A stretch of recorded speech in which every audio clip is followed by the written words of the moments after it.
మరి coming to dot net and జావాలో ఏది బెస్ట్ సార్ అంటే రెండు ఎక్స్ట్రాడినరీ, కానీ డాట్ నెట్కి నేర్చుకోవడానికి మనకి కొంచెం సమయం తక్కువ పడుతుంది, 4 to 5 monthsలో అప్డేట్ అవ్వచ్చు. మీరు జావా తీసుకున్నట్టయితే ఇది వ్యాస్ట్ సిలబస్ ఉంటుంది, మీకు ఈజీగా 1 year పడుతుంది.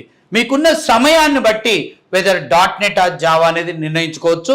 నెంబర్ 2 ఏంటంటే మీరు డిగ్రీ అయిపోయి బయటకు వచ్చి ఇప్పుడు కోర్సులు నేర్చుకునేది అంటే డాట్ నెట్ బేస్డ్. మీరు already first year second year ఇంజనీరింగ్లో ఉన్నారు, మీరు ఇప్పటి నుంచే కోర్స్ ప్లాన్ చేసుకుంటే అప్పుడు మీరు జావాను కూడా మీరు ట్రై చేయొచ్చు.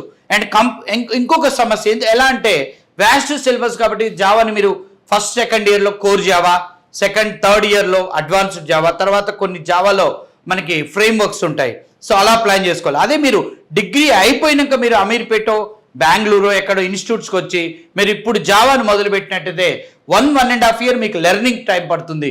సో అంత ఓపికలు ఎవరికి ఉండదు, అదొక సమస్య జావాలో. నెంబర్ 2 ఏంటంటే మనకి learning easy coding, dot net easy programming, కొంచెం జావా కాంప్లికేటెడ్ ప్రోగ్రామింగ్. మీరు computer science background BTech computers MC అయినట్టయితే మీరు జావా కూడా మీరు చూస్ చేసుకోవచ్చు. But among this 2 easy learning and less time and more jobs are there in Microsoft.NET. So my advice to all the people to learn either Microsoft.NET or Java if you are a fresher.